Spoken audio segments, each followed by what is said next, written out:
Muito boa tarde a todos. Creio que hoje esperar não foi tão penoso como é costume na presidência, que terá sido até mais agradável do que ficar na sala. Como é sabido, hoje o Conselho de Ministros foi dedicado ao ambiente, que o dia foi celebrado no passado domingo, sendo hoje também, por coincidência, o Dia Mundial dos Oceanos, vemos um à nossa beira. O Conselho de Ministros aprovou e discutiu um conjunto de temas e aprovou um conjunto de diplomas que reafirmam a prioridade dada pelo 21º Governo Constitucional às questões ambientais, que hoje podem ser vistas também como uma contribuição para uma economia sustentável e seguramente como uma grande contribuição para a melhoria da qualidade de vida, que é um fator que cada vez mais distingue os territórios, os países, as cidades e os locais onde vivemos. A este Conselho de Ministros, ou o conjunto de decisões tomadas neste Conselho de Ministros, agrupam-se em torno de 3 grandes objetivos principais. O primeiro foi o da descarbonização da sociedade, expresso em diversas decisões, das quais o Sr. Ministro do Ambiente dará conta de seguida, desde a expansão da rede pública para carregamento de veículos elétricos até ao transporte de passageiros flexível. Em segundo lugar, o apoio a uma economia circular, mais amiga do ambiente, nomeadamente através da agregação num Fundo Único Ambiental dos 4 atualmente existentes, definindo-se também, consideramos muito importante, uma nova estratégia para as compras públicas ecológicas. Isto é, o Estado deve ser e dar o exemplo. Em terceiro lugar, a valorização do território, que, como sabem, é um dos objetivos que vem da agenda estratégica e muito presente no programa do Governo, nomeadamente através da criação do Fundo Nacional para a Reabilitação do Edificado e da alteração no Programa Nacional da Política do Ordenamento do Território. Estou a dar apenas alguns exemplos, os outros constam do vosso comunicado e outros esclarecimentos serão dados de seguida. E para o efeito dou a palavra ao Sr. Ministro do Ambiente. Muito obrigado a todos por vosso empenho. Como disse bem a Sra. Ministra da Presidência, há aqui um triângulo de vetores estratégicos para a política do Ministério do Ambiente e, consequentemente, do Governo, que passam por, e repito, descarbonizar a economia, tornar a economia circular, descarbonizar a sociedade, tornar a economia circular e valorizar o território, tudo isto numa perspectiva de um setor que é cada vez menos setor e onde a transversalidade e a definição de um conjunto de parcerias, como aliás os ODS, os Objetivos de Desenvolvimento Sustentável da ONU, defendem, são indispensáveis à afirmação da política do próprio Ministério do Ambiente. E naquelas que foram as orientações de política do Governo em matéria de ambiente, naturalmente emergindo o papel do Ministério no meio destas, há 7 desafios muito claros e que cumpriremos ao longo desta legislatura. O primeiro é o cumprimento das metas de redução de emissões. Nós estamos aqui muito preocupados, sobretudo, com os setores que poluem a partir de origem difusa, leia-se os transportes, a agricultura e a floresta, e os edifícios, ou seja, a indústria e a produção de energia já têm um caminho mais traçado e que vem de um passado já razoavelmente estruturado. A estruturação de uma economia circular, isto é, nós não podemos continuar numa economia linear que não transforma o que são os resíduos da utilização em novas matérias para serem reutilizadas. Um terceiro desafio que tem a ver com a reabilitar o edificado. Nós queremos cidades mais densas, queremos cidades onde a eficiência energética seja maior e, para tal, não podemos ter o parque edificado degradado que temos e cumpre ao Estado definir uma política pública em prol do arrendamento e cumpre ao Estado também dar o exemplo a partir dos seus próprios edifícios. Um quarto desafio, que é o de vencer o desafio da mobilidade urbana sustentável. Houve muitos setores, nomeadamente a água, o tratamento de efluentes, os resíduos, onde Portugal fez um caminho do que se pode orgulhar. Neste domínio não o fez ainda e, portanto, a percentagem de deslocações que são feitas em transporte individual tem um valor absurdamente alto, bastante mais alto do que acontece na União Europeia e que inibe exatamente a redução dos gases que provocam efeitos de estufa. Um quinto desafio tem a ver com adaptar o território, isto é, as alterações climáticas já estão num estado que não nos permite apenas pensar no futuro, que não nos permite apenas achar que com a redução e com a mitigação das emissões atmosféricas conseguiremos ter um melhor ambiente. Tê-lo-emos certamente, mas Portugal já hoje sofre aquilo que são as consequências dessas alterações climáticas no passado recente e o litoral português, nomeadamente, é em toda a Europa a mais frágil das zonas sujeitas àquelas que já são hoje as alterações climáticas. Em sexto lugar, a valorização do nosso território natural é da maior importância, que num país com a riqueza e a biodiversidade que nós temos, que ocupa 22% da área do território, ou melhor, 22% da área do território português tem estatuto protegido, nós temos necessariamente que ter um propósito de desenvolvimento claro nestas matérias, não ser só um rol de proibições, mas é fundamental apostar na biodiversidade, tendo a espécie humana no centro dessa mesma biodiversidade, porque numa paisagem mediterrânica é indispensável a intervenção do homem para que a biodiversidade se mantenha e se multiplique. E, por fim, se quiserem, um desafio mais interno, mais do Ministério do Ambiente, que tem a ver com a qualidade da prestação dos serviços ambientais, certamente prestados a preços justos. E dos diplomas aprovados, eles estão na vossa mão, o resumo deles, e, portanto, eu ia centrar-me em 9 pontos muito telegráficos que resultam parcelarmente da aprovação desses mesmos diplomas, mas sobretudo da aprovação destas linhas de orientação política. A primeira é de, muito rapidamente, ratificar o Acordo de Paris.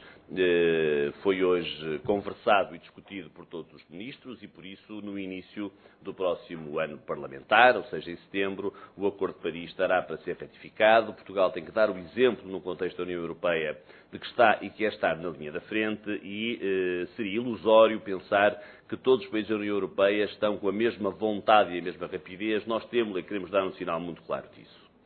Um segundo exemplo de medidas concretas, pegando, aliás, naquela que foi a ilustração dada pela Sra. Ministra da Presidência em relação às compras públicas, é até ao ano 2020.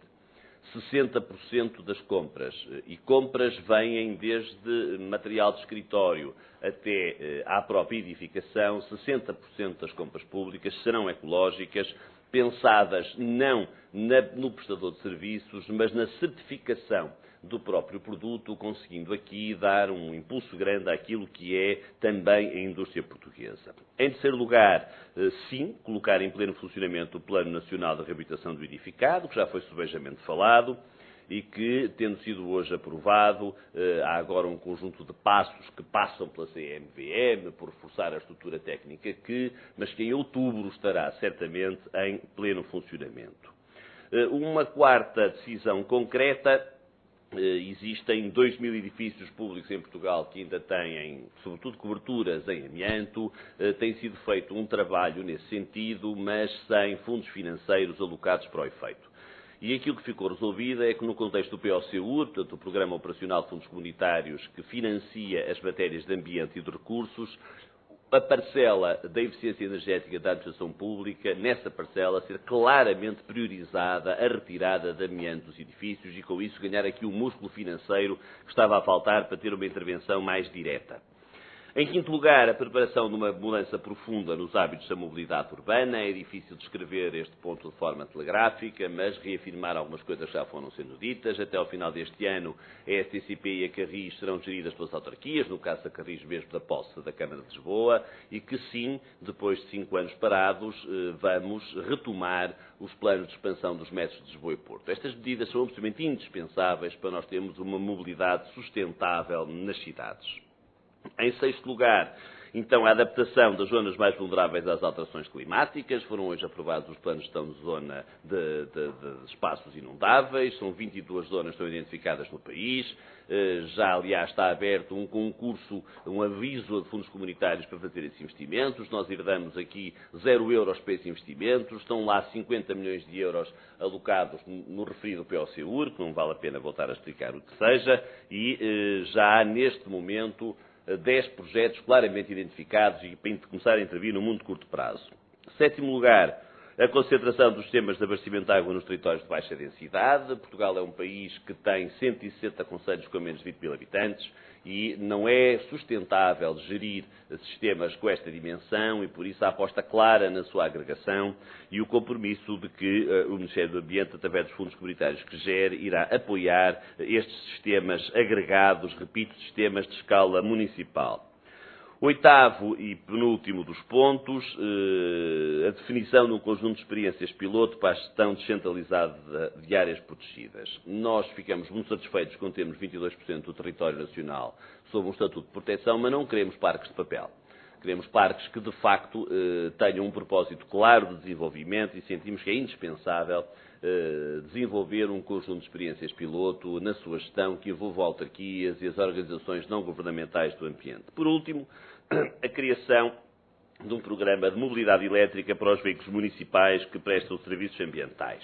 Estou a falar da limpeza urbana, estou a falar da recolha de resíduos, estou a falar de uma miríade de funções que as autarquias desempenham, nomeadamente, por exemplo, no domínio do saneamento básico, e queremos muito rapidamente, através do Fundo Ambiental, que também foi criado hoje, e se quiserem este é o primeiro exemplo prático daquilo que podem ser a aplicação de verbas a partir desse Fundo Ambiental, então acreditamos ser possível, e será certamente possível, em setembro, a abertura de um concurso para os municípios interessados, para podermos financiar até 20 milhões de euros país fora a renovação das suas frotas municipais para frotas elétricas. Muito obrigado. Primeira pergunta para a RTP. Boa tarde. Eu queria perguntar duas coisas. Em relação ao gestor público, ao Estatuto do Gestor Público, em termos concretos, em que é que isso se traduz e a quem é que se aplica, se só se aplica à Caixa Geral de Depósitos ou não. E queria perguntar também se foi discutido as decisões do Sr. Presidente da República no Conselho de Ministros e que reação é que o Governo tem a decisão do Sr. Presidente da República. Não posso deixar de estranhar que, havendo um Conselho de Ministros temático sobre o ambiente, nenhuma das perguntas da RTP sejam sobre este tema, tão importante para o nosso presente e tão importante para o nosso futuro.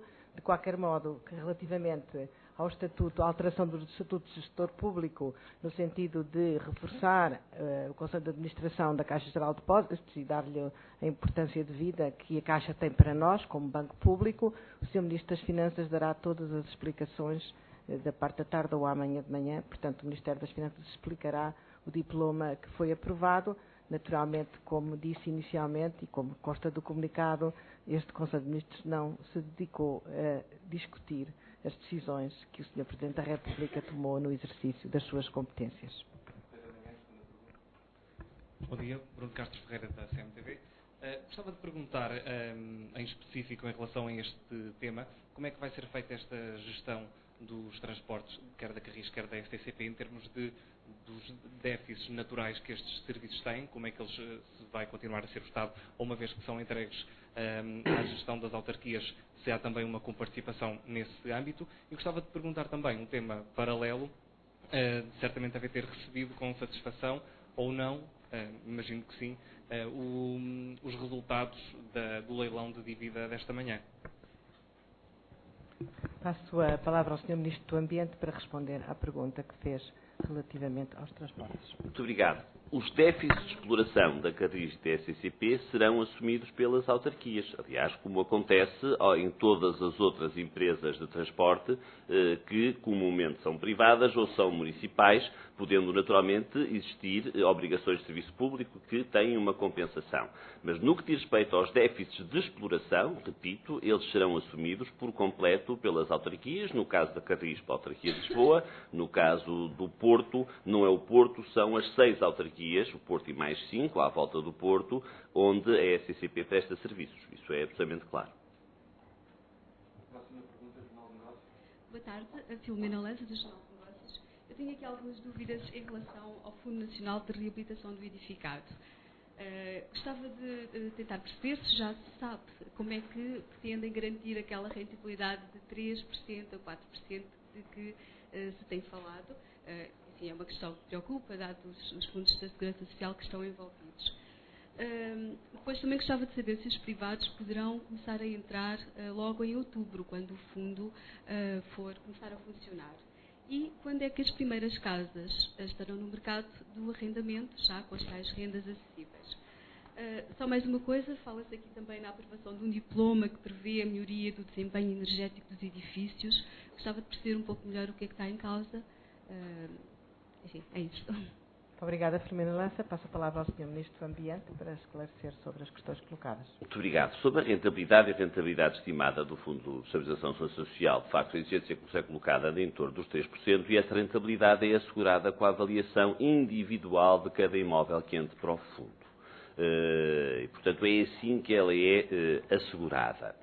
No que diz respeito aos tempos, eles estão naturalmente dependentes do grau de maturidade dos próprios projetos e da sua aprovação enquanto projetos têm de ser sempre, enquanto projetos de construção aprovados pelas autarquias, mas durante o ano de 2017 chegarão, bom, que as obras se iniciarão, isso nem se discute ao longo do ano 2017 e acreditamos que em casos onde a reabilitação é menos profunda, já em 2017, poderão chegar ao mercado estas habitações que, repito, não são habitação social, não têm uma política social, mas são a preços acessíveis. Sobre a questão da eficiência energética dos edifícios, aquilo que foi definitivamente transposto, e sem entrar em grandes detalhes técnicos, foi a diretiva de Bruxelas relativamente à eficiência energética dos edifícios, em que nós herdamos uma situação de uma enorme complexidade, porque existindo uma parcela muito significativa de dinheiro para ser investida na eficiência energética, o anterior governo deixou-nos por transpor esta diretiva e, com isso, nós estávamos inibidos de poder aplicar o dinheiro comunitário da eficiência energética em Portugal. A partir de hoje, isso deixou de ser possível, ou melhor, deixou de haver qualquer inibição e passa a ser possível podermos fazer esses investimentos. Já agora, um pequeno parênteses, está no Conselho de Ministros do Ambiente a elaboração, naturalmente a aprovação é conjunta, mas a elaboração deste diploma é da responsabilidade do Ministério da Economia. Perdão? O montante que está em causa não lhe sei dar somado, mas sei dar algumas parcelas. Olha, no caso da eficiência energética para a administração pública, são aproximadamente 200 milhões de euros. No caso da eficiência energética para a habitação, são 160 milhões de euros.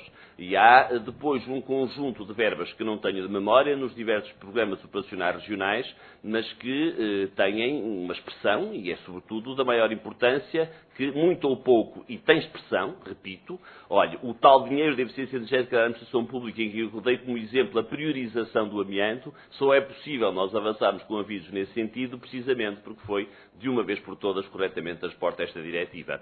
Para transpor corretamente uma diretiva, é preciso, mais a mais, quando ela já vinha com tantos problemas do passado, esse processo foi um processo com alguma demora para garantir que a União Europeia dá por boa e por acabada esta transposição. Mais uma pergunta para a Antena 1. Boa tarde, Marina de Castro, da Antena 1. Eu gostaria de perguntar quando é que está prevista a expansão da rede de carregamento pública para veículos elétricos e se essa expansão será acompanhada de alguma forma por um incentivo à aquisição de veículos desta natureza que ainda não têm grande expressão em Portugal. E gostaria também de perguntar como é que o Governo reage às previsões do Banco de Portugal que revê em baixa o crescimento da economia para este ano. Muito obrigada, Marina de Castro. Dou a palavra ao Sr. Ministro do Ambiente para esclarecer sobre Com muito gosto. Os veículos elétricos em Portugal já não pagam o imposto automóvel, porque o imposto automóvel é cobrado de acordo com as emissões e a cilindrada, e como os motores elétricos não têm cilindros e como não provocam emissões, há aqui de facto um grande benefício fiscal, da mesma forma que os veículos elétricos, quando a compra do veículo elétrico corresponde também ao abate de um veículo dito em fim de vida, existe também aqui um benefício direto cash que é dado ao seu proprietário.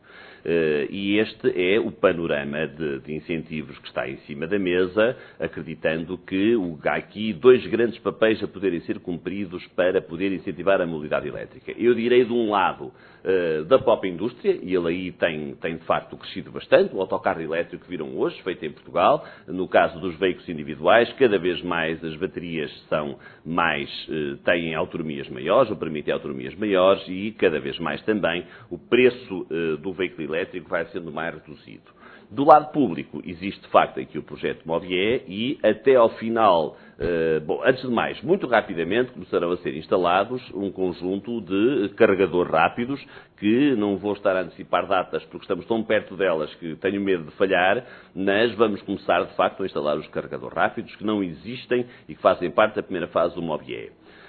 O número de postos do Mobié está todo ele de carregamento elétrico, está todo ele concentrado num número reduzido de municípios. E o que esta segunda fase do Mobié faz, e repito, já foi até aberta a candidatura ao POCUR ontem para que isso assim aconteça, é estender a todo o país, certamente articuladamente com as autarquias, mas estender a todo o país a rede de carregamento elétrico que está circunscrita a um número muito reduzido de municípios, essencialmente as duas áreas metropolitanas.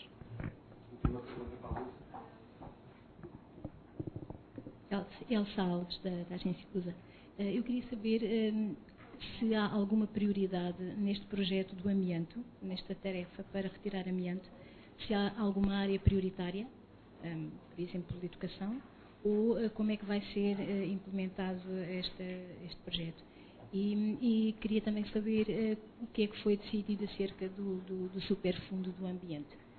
Foram juntos os 4 fundos, quais são os montantes que estão envolvidos e o que é que vai acontecer. Muito obrigada. Elsa, vou passar então ao Sr. Ministro do Ambiente para esclarecer sobre as duas questões colocadas. Muito obrigado. A decisão do amianto é uma decisão que tem 2 horas de vida, como sabem, e por isso aquilo que será a priorização dos investimentos está por fazer. Naturalmente que cabe a cada Ministério promover as obras necessárias para a eficiência energética com a consequente retirada do amianto, e não tenha mais pequena dúvida, referindo o exemplo que deu, que o Sr. Ministro da Educação é das pessoas mais preocupadas com esta matéria e, portanto, será sempre uma área central. A segunda pergunta, já não me recordo, foi sobre... Relativamente ao superfundo. Relativamente ao superfundo. Muito bem, então é assim, sim, o Fundo Ambiental foi aprovado hoje, tem uma expectativa de receitas da ordem dos 160 milhões de euros ano, sendo que eu direi que esta é a mais tímida dessas expectativas de receita, porque acreditamos firmemente que nos próximos 2, 3 anos, com aquilo que é o aumento da taxa de atribuição dos resíduos em aterro, e muito particularmente com o aumento das receitas do carbono, da tonelada de carbono, esse fundo pode crescer com alguma expressão. É da maior importância a agregação dos 4 fundos num só, permitindo uma gestão muito mais flexível, permitindo que, de uma vez por todas, fique por investir em matérias ambientais receitas que são cobradas para o Ministério do Ambiente. O que aconteceu nos últimos anos é que receitas em torno de 150 a 155 milhões de euros, de receitas desta dimensão, há 50 a 60 milhões de euros que ficam por investir, 50 a 60 milhões de euros que resultam de taxas, são por isso receitas consignadas e portanto, ficam por investir. Ponto, nem podem ser realocadas a outras áreas. Isto, de facto, é revelador de uma fraquíssima eficiência e, por isso, a importância da criação do Fundo Ambiente, que já agora não cria nenhuma estrutura nova para gerir, é gerido serenamente na Secretaria-Geral do Ministério do Ambiente, diretamente diretamente ligada àquilo que é a minha própria atividade como Ministro e com a garantia de que a cada ano haverá um despacho do Ministro do Ambiente, naturalmente não tenho que ser eu a quem me suceder, do Ministro do Ambiente, que vai dizer que no próximo ano as prioridades de investimento são estas e não são outras, e é por isso um instrumento importantíssimo para dar apoio financeiro àquilo que são as políticas do Governo e do Ministério do Ambiente em particular. Muito obrigado. Muito obrigada, senhoras e senhores jornalistas. Espero que desfrutem deste ambiente e que, tal como nós, venham a chegar à conclusão que a qualidade de vida será para todos os países um grande capital, é já no presente e será cada vez mais no futuro. Muito obrigada por terem vindo, terem deslocado do vosso local de trabalho e estarem hoje aqui connosco. Muito obrigado.